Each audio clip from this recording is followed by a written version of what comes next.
Good evening and welcome to Chicago Tonight Latino Voices. I'm Joanna Hernandez. On the show tonight, a push to preserve affordable housing on Chicago's Northwest Side. Details on a summer event bringing more young people to the Loop. What we really dreamt about was being in the community, bringing the books to the people. And a bilingual bookstore for kids is hitting the road.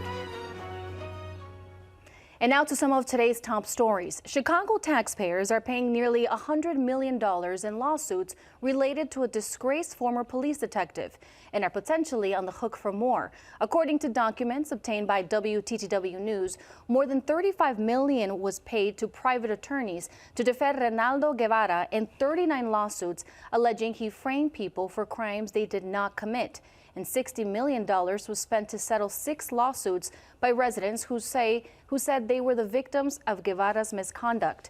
41 Chicagoans have been exonerated after decades in prison in cases related to Guevara. Another 34 lawsuits are still pending. Guevara was never disciplined for his conduct as a detective, nor did he face criminal charges.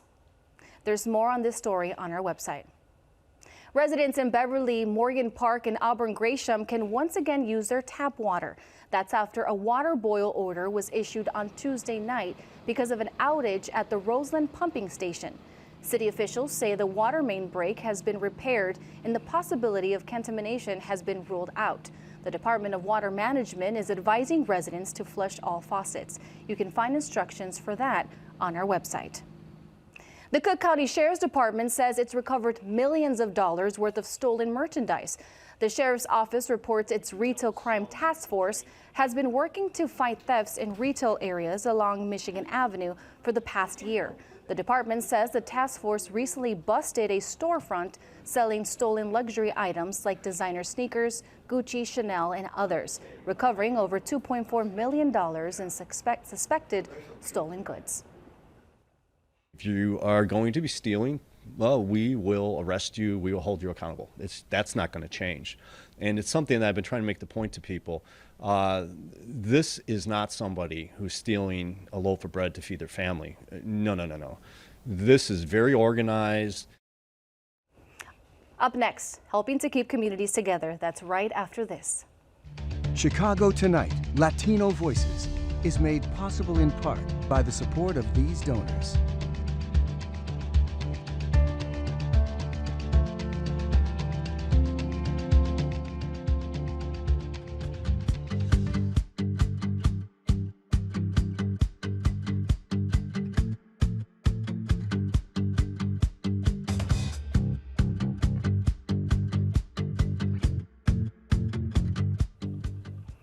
Neighbors on Chicago's Northwest Side are pushing for a new ordinance that aims to preserve affordable housing and prevent displacement of longtime residents. The proposal would expand a pilot program around the area of the 606 Trail that advocates say has successfully helped stabilize the area after it began to experience rapid gentrification.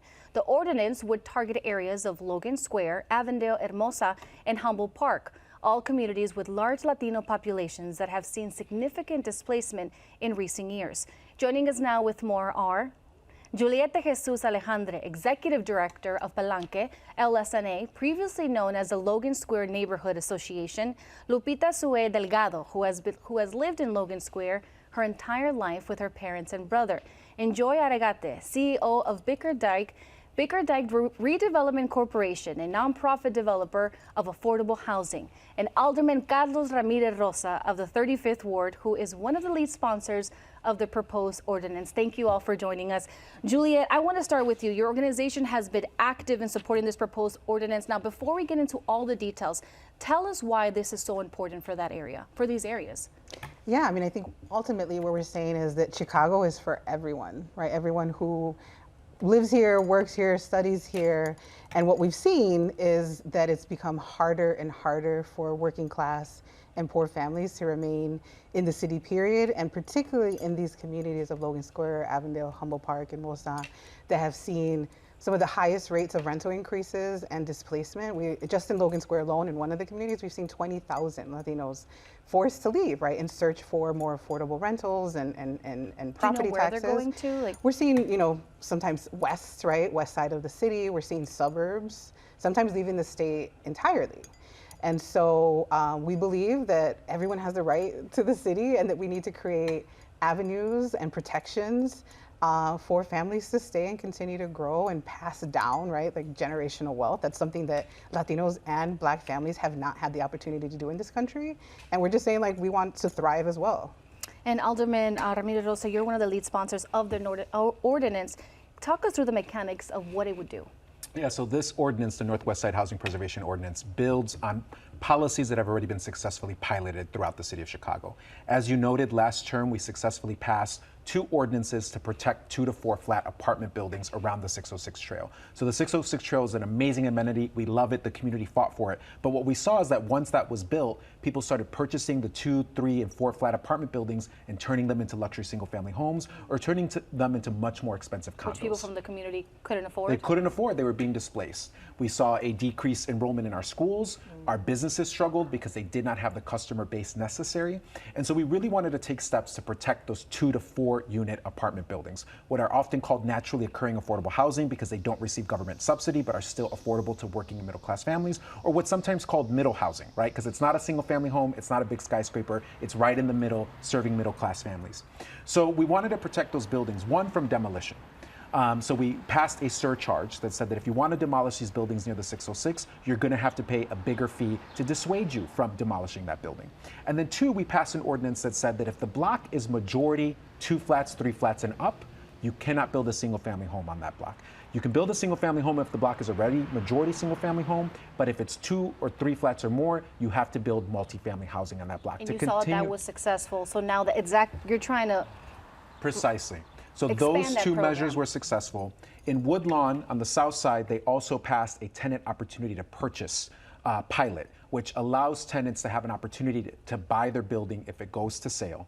And so we're packaging that all together, we're expanding the boundaries, and we're saying these are policies that we know help protect those 2 to 3 flats, those 4 flats, help protect longtime residents, and help keep people in their homes. And Juliet, and in terms of money that would be raised through the demolition subcharge, how would that money be used? Well, we're seeing an array of like community investment in affordable housing opportunities that may include like the community land trust. We have a very successful land trust in the community called the Here to Stay Land Trust. We're hopefully closing on 3 more properties this week that will bring us up to 18 units in our community. And in a part of the city where homes are going for over $900,000, we're able to get families in for about $250,000. So that's just one, right, opportunity. But obviously we have, our partners at Bickerdike, right, who are developing affordable rentals because we need all kinds of housing, right, for all kinds of situations. So yeah, we see an array of different uses for those fees that would go right back to our families. The community. Yep. And Lupita, you actually grew up in Logan Square. Your family has been there for years. Can you tell me a little bit about what has your experience been like for you and your family as you've been noticing gentrification in your neighborhood? Yeah, so when I was very young, I would walk back to my home and, I would always see the paleteros, eloteros, the street vendors, and now I walk down my neighborhood and now I just see those big luxurious condos, those big single family homes, and they're quite ugly, and I miss seeing those brick houses with the dollar store signs that say welcome with those beautiful bright colors. My parents actually thought about selling our home back maybe like 3 years ago, just because property taxes were just increasing exponentially. And I guess that has to feel discouraging for your family. Yes, I think, as my parents are Mexican, right, and they grew up with the idea that a good parent is one that always provides for their child financially. So at times I do get the sense that they feel like they failed as parents, but they haven't. And I've persuaded them to stay in the neighborhood. I don't want to move outside of Logan Square, and I don't plan on doing so. That's really touching. Enjoy, your organization, as we mentioned, is a nonprofit focused on creating affordable housing. Will the ordinance have any impact on the ability for nonprofit developers like yourself to develop affordable housing? I think, first of all, we need a lot of tools to develop affordable housing, and I think that this provides resources to do so. Whether or not it specifically generates funds to fund the projects that we work on, it will fund other projects that will provide badly needed affordable housing for residents in our neighborhood. And Juliet, my big question is here, how would you respond to those folks, including some of the for-profit developers who say that neighborhoods have always changed over time and that this is just the way the real estate market works? That's cute. We gotta remember that the Chicago, realtors, developers, bankers invented redlining, right? Perfected racialized segregation, right? And banking practices that frankly were racist, right? And kept generational wealth from families of color, right? For generations. And we see the effect still. Like we could still, the communities that were redlined, right, 100 years ago are still pretty much look the same, right? And so to say like, oh, this is just how it's always been. Well, how it's always been, it's stacked against working class people, right? And so what we're saying is we need to allow everyone to thrive, right? I mean, we're in 2024. I think it's time to let go of barriers and walls to thriving. So that's what I would say to. And Joy, what are your thoughts? Would you say this ordinance will hold developers accountable? I think it will hold developers accountable and really provide the opportunity for them to give back to the communities that they're developing in. And that's really important. And oftentimes when developers come in, they're not thinking about the neighborhood, they're thinking about the real estate and they're thinking about the profit that they're going to make off of it. Mm-hmm. This is a way to really make sure that they're thinking about people and thinking about the affordability and people's ability to stay in the community. Because would you say regardless they're going to make money? Oh yeah. Oh yeah. People often ask me, do you think that this is going to slow development anytime there's a new policy? And I say, it hasn't yet. Would you say that's the cost of doing business? It's the cost of doing business, sure. Absolutely. If you want to develop in a particular neighborhood, you are. And I also just want to add to what Julieta said. If you're in a community, if you're developing in a community and you I'm sorry, I lost my train of thought. Oh my goodness. Well, you know what I'll add? If you don't want to pay the surcharge, don't demolish the building. Yes. And if you don't demolish the building, that means that unit is going to be more affordable, and that means that longtime tenant has a better shot at staying there. You said rehabbing existing buildings. That's right. And rehabbing always leads to more affordable housing options. New construction is the most expensive type of construction. It leads to those big ticket sales, $1 million houses plus. We have enough $1 million houses in Chicago.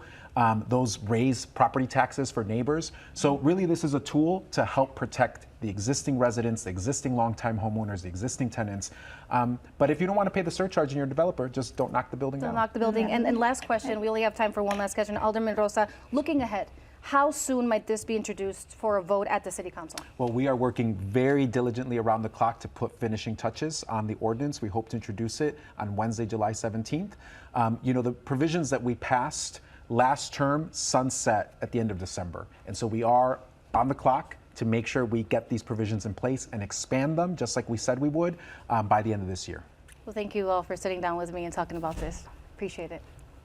Up next, why a family of book lovers is hitting the road. Make WTTW your home for 2024 convention coverage. Find the latest news on our website at WTTW.com/news. And spend each convention night with us beginning at 5:30 p.m. with live Chicago Tonight reporting and analysis from the convention before and after PBS NewsHour's primetime coverage.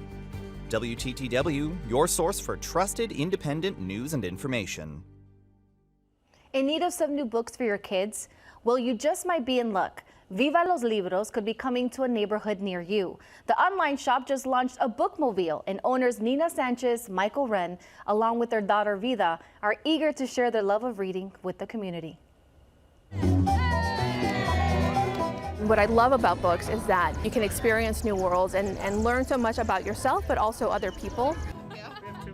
We started our bookshop about 4 years ago in the pandemic, really responding to this need for bilingual and Spanish books. This is from personal experience with my own family, my own child, understanding the amount of work it took to find quality bilingual books. We really wanted to come from this place of bringing literature that can be restorative to communities. We wanted to bring access to language and accompany that with ideas about justice. We decided to launch the 4th year with a full bookmobile to be able to get to even more communities, both in and around Chicago. We also wanted to tie back to our culture, and so taking inspiration from Latino street vendors and having not just a vehicle, but a push cart that is like a fruit vendor or a tamale vendor that you would find on the corner of any neighborhoods here in the city. Children are responding in really open and obvious positive ways about what they're seeing on the cover of a book and feeling excited about that. It really helped me understand the healing nature of books and stories and having access to those. Viva Los Libros is really about the life-affirming nature of books and the stories that we all have to share.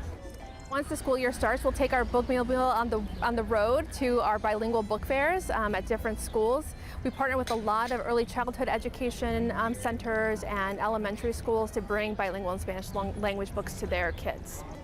Our business is a family business. A lot of it was DIY and elbow grease, and I give my husband, who's the partner in the business, a lot of credit for that because he saw my vision and then ultimately produced something with his own 2 hands that makes it possible for us to have the bookmobile. We didn't have a daydream of being booksellers and sitting in a bookshop. What we really dreamt about was being in the community, bringing the books to the people, and that's what we've been able to do. And you can find Viva Los Libros at the Tacos y Tamales Festival in Pilsen on July 19th. For more information on the rest of the tour, check out our website. And thousands of teenagers and young adults call Chicago their home, but not all of the area's youth get an equal opportunity to explore the heart of the city. The One organization is working to change that by partnering with business and community groups to host Downtown Day. The event is this Saturday and aims to get young people out of their neighborhoods to explore the Loop.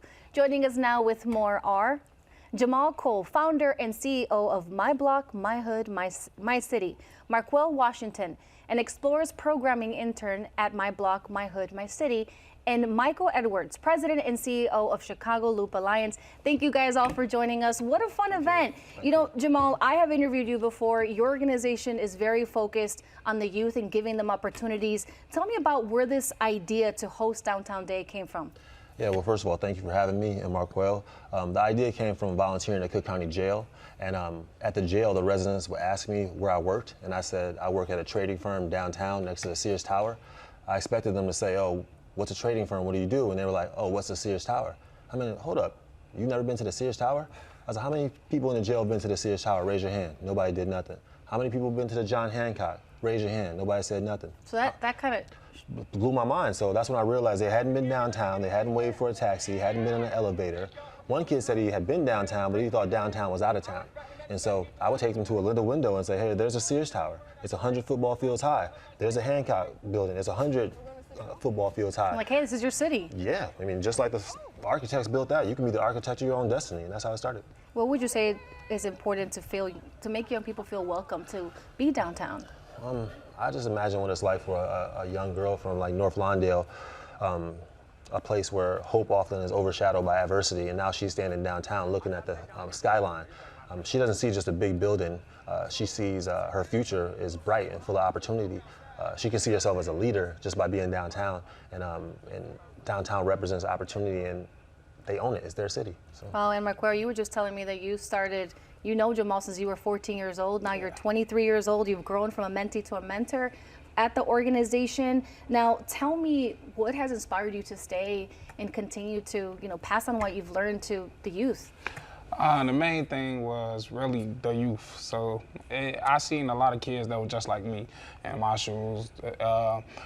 They could get sucked into the streets, they could get sucked into different things, but they choosing to be in this program where it has different things to offer them and different levels to offer them at. Just really watching kids and seeing them smile and want to be invested into our program, that's really what made me want to give back.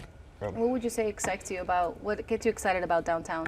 What gets me excited about downtown is really just seeing the skyline, really just being able to see people of different ethnics and different cultures being downtown and everybody be welcoming down there. What's your favorite spot? Don't be a lot of drama. When I go downtown, I like just really going to the shoe stores or going to the Riverwalk.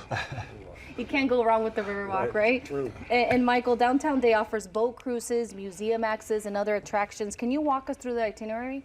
Sure. So folks come down in the morning. There's a kickoff at 10 o'clock, and Jamal will be hosting that with others at the Harris Theater. The kids get a $50 gift certificate, a $50 card. Visa card. You can't free. Free. You can't go wrong with $50. Exactly. And we have 40 businesses that have signed up in the Loop and along the Magnificent Mile to offer discounts and opportunities for those kids to spend that cash on something, for everything from food to clothing to experiences. And the experiences we think are really special. There's a lot of art galleries. There's a lot of new kinds of experiences, the Museum of Illusions, for example. There's a lot of interesting things to do that really need to take advantage of, and we're happy to have them. And Jamal, what was that experience like in that journey, going into the businesses and talking to them and sharing your idea? Were they welcoming to that? Yeah, Michael was right away. You know, I feel like they realized that taking kids from the South and West Side downtown is not just about sightseeing. It's about opening the doors of opportunity wide enough for every kid to walk through. We always talk about leveling the playing field, so every kid, regardless of their zip code, can dream without Is that how you limits. feel, Michael? That's why Yes. you jumped on board? Right. For example, Canon Design, one of the great architecture firms in Chicago, is opening their place so the kids can understand that in this enormous building that they walk by, maybe, they could be architects. This is what architects do. This is what an office looks like. That's powerful. Almost making them feel like they could also. Absolutely. Exposing them to that so they go back and they say, you know what, I could be there too. That is my downtown. It's everybody's downtown. Michael, what are your thoughts on that? Like last year, for instance, when I seen a lot of kids going to different businesses that we had open and stuff, they enjoyed it. Even me, for instance, when I was in the program, going to different businesses, it taught me that I can do it. Going to different ball games, anything. Was there times that you felt that you were excluded, like you shouldn't enter a place? No, not really. That's great. Most places, especially with the program I have been with, most places I have been, they opened their doors up to us with open hands. They always allowed us to do what we needed to do in the program, just to teach different things, just to open up the view to the youth, basically. How many people attended last year? Last year was about 860 teenagers, and this year we've doubled it. It's already 2,100 signups, and we're taking walk-ups too. 2,100 signups. Yeah, I mean, we want it to be many more. To see that amount of people sign up, how does that make you feel? It started, I can imagine, started from one idea, and now it's becoming a reality for the second year. Yeah, ideas are powerful weapons and tools that can change the world, and we need good ideas in Chicago, and so I'm so excited we have double the students, but we also have double the businesses because of folks at the Loop Alliance and Magnificent Mile Association. We went from 6 businesses last year to over 40 that are opening their doors this year. I mean, it's phenomenal. Was it important to you to bring other businesses as well? Absolutely, absolutely. Yeah. What do you want people of Chicago to know about this program as well? Well, we want the kids to know that the Loop and the Magnificent Mile belongs to them too. And so this is a way for us to really demonstrate that by inviting them to come down, give them a little bit of cash so they can have a little bit more fun than maybe just walking around. And they can really experience the city and see themselves here that day and into the future. We're really happy about it. And Mark, tell me about your experiences. I mean, you grew up, again, when you were 14. I'm still just thinking about the relationship, Like, what was it feeling like last year? What were they telling you? Most kids told me they have fun and they'll love to do it again. Just like he said, when you go downtown and you go to experience a day like downtown, that you get to realize that the city's yours. There's more to offer than where you from, like the block you from or the little bubble that you in. When you go downtown, especially for a day like downtown day where you got a lot of free stuff you can go do, you get a $50 gift card, you can go do a lot of different things. Because we got a lot of different businesses, like they said, that's opening up for the students. And how do you encourage people to be part of something like that? Really, me personally, I made a lot of phone calls for this program. Did he? I made a lot of phone calls.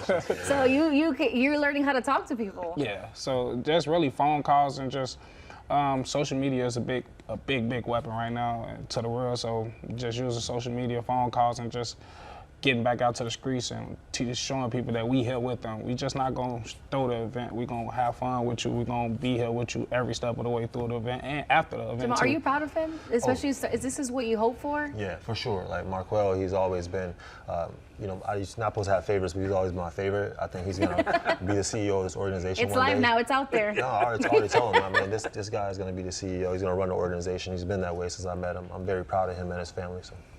Anything else that you would like to share about your organization? Well, yeah, I would just say to the youth that are listening or watching that Downtown Day is more than just about just coming downtown for a day trip.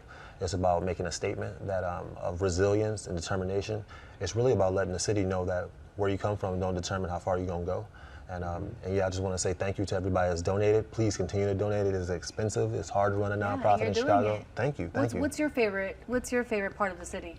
My favorite part of the city is Chatham, because Chatham's not a it's not a community. It's a state of mind, and that state of mind is you know, block clubs, and I love Chatham. It's a place I call home. So. That's awesome. Yeah. How about you? I love the Riverwalk. You know, it's a new amenity. It's where everybody comes together, and it's not just folks from out of town that might be coming from a distance to come to the Bean. It's folks that actually live and work downtown. They really kind of frequent the place, and it's just open to everybody. And there's so much to see, and you don't have to spend any money. Well, thank you guys. Thank you. Good luck on Saturday. Thank you. Thank you, John. Again, the event is this Saturday. There's more information on our website. And that's our show tonight. Be sure to check out our website. Check us out at WTTW.com/news for the very latest from WTTW News. And join us tomorrow night at 5:30 and 7 and 10 for the weekend review. Now, from all of us here at Chicago Tonight Latino Voices, I'm Joanna Hernandez. Stay healthy, stay safe. Buenas noches.